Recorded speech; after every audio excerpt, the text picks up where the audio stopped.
So for my 9 to 5, I recently got into promoting solutions related to leadership development. And these are solutions for companies that need to improve team productivity, that need to get better operational and financial results um, through improving the engagement of their people and how effective and productive those teams are. Because let's face it, if you're gonna build $1 billion business, you're not gonna do it all by yourself. So that's kind of like the background of these solutions and why they are of particular importance. Now, these solutions are not something for my regular watchers on this channel. It's kind of more so for businesses that are kind of way out there. And so I'm just kind of sharing this as an update on just my own experiences as a sales development representative, business development representative, just something that I'm doing in my own 9 to 5. This is not related to the product-based side hustle stuff that I normally talk about on the channel. This is just so some of the lessons that I'm learning in that 9 to 5 work and just my own experiences. So far, what I've done is I've now done 100 cold calls to promote these particular solutions, and here are my own top lessons so far from 100 cold calls. So the first thing that I would say is that the fear of cold calling is just irrational. Like, people go out there and they talk about cold calling like it's being dumped. It's having a bucket of cold, icy water being dumped down your back. And the reality is it's nothing of the kind. Like in my 100 cold calls, I've had people that have greeted me well. Have been understanding to me, have tried to help me connect with the right person. I've had people that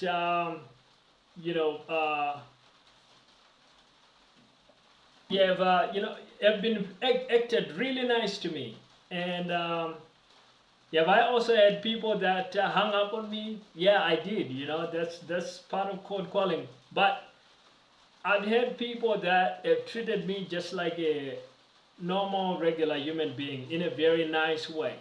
So this idea of just being irrationally afraid of cold calling, it's incredibly damaging. And I think as a culture, I think there's this culture in the business world where we almost fear cold calling. We almost look like, oh, cold calling, that's hard, that's difficult, and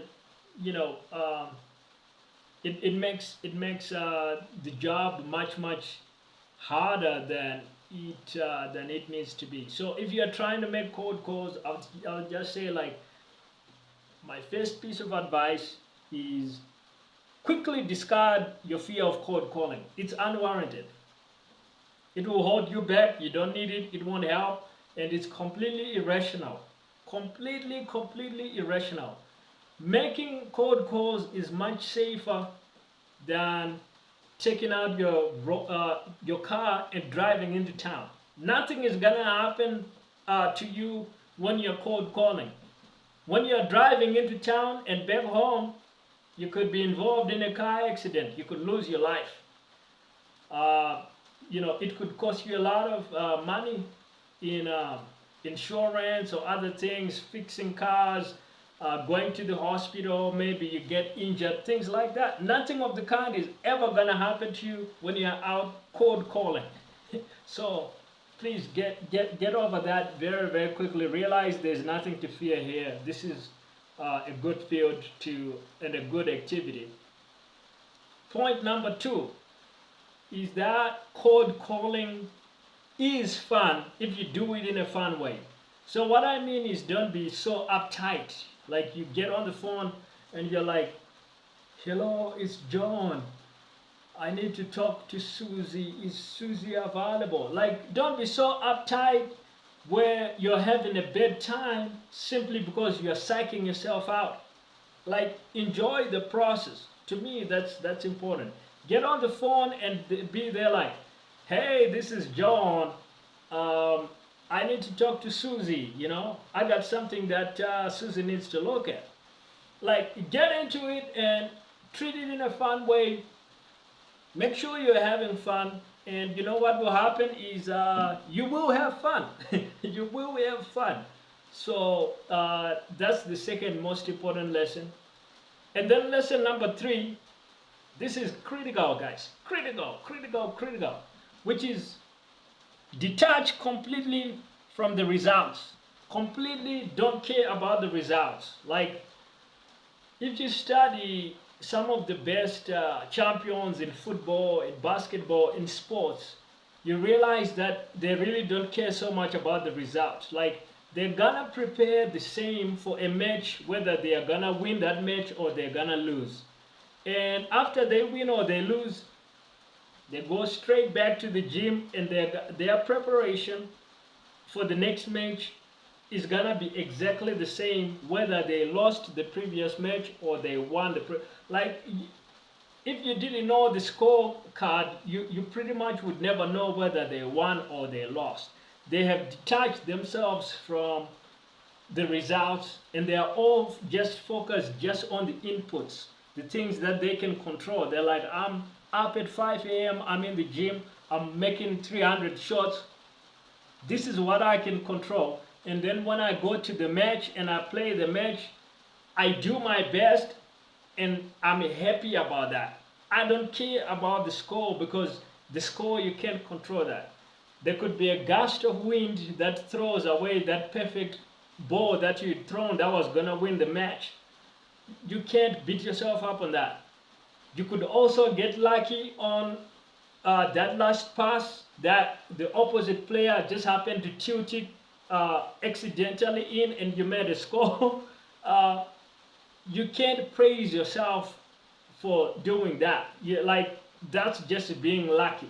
But what I can control is my effort and my input and my discipline and my process. Am I working a good process?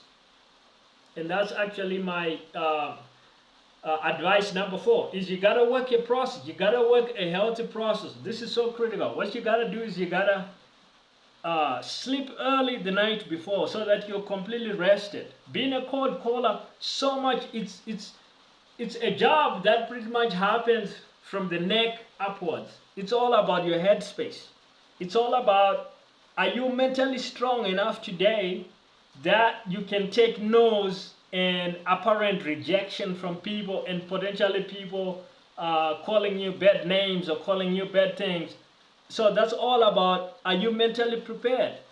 If you didn't sleep well the night before, if you're tired, if you're down, you're negative, you're all this, it's gonna be hard. You're not gonna endure through 100, 200, 300 cold calls. The only way to be able to get through that is if you are completely in the zone. And that means you need to really pay attention here. You need to sleep well the night before. Like, sleep a really long time. Make sure you're completely rested. You wake up at a natural time in the morning to sunshine. And then the other thing is make sure you're drinking enough water, all right? You gotta be hydrated, because cold calling for a long time, you're gonna get tired, but your voice still needs to sound good, so make sure you're drinking enough water, you're hydrated, you're up to the game. Another key piece of advice, make sure you're also doing exercise daily. This really helps. This helps get your blood moving. It helps you have the stamina to be able to go through a lot of cold calls and do a good job. The other thing is take care of your mind, all right? Like, don't read garbage like news and all kinds of just negative junk, right? Like, keep your mind space clear. Don't dwell all your hours on that kind of stuff. Like, create time to clarify in your mind the work you're doing, to get clear on your script, to practice your script, to maintain what W. Clement Stone called a positive mental attitude. It's so important in sales that you come to the job every day with a positive mentality. You want to be like completely positive, upbeat. You're optimistic about the potentials in front of you, and you're just working your process and you don't care about the results. Now, if you follow these tips, you'll get really far. Now, final tip, guys, is it's a numbers game. You gotta work a lot of numbers and don't focus on if you're getting sales or not. Act like the sales don't matter and that the sales are gonna be just virtually inevitable in the end because you're working your numbers every day. Like work the numbers game every day. So those are my best lessons from 100 cold calls, and if you follow these lessons, you're gonna have a great time cold calling, and you're gonna have tremendous success. That's it from me.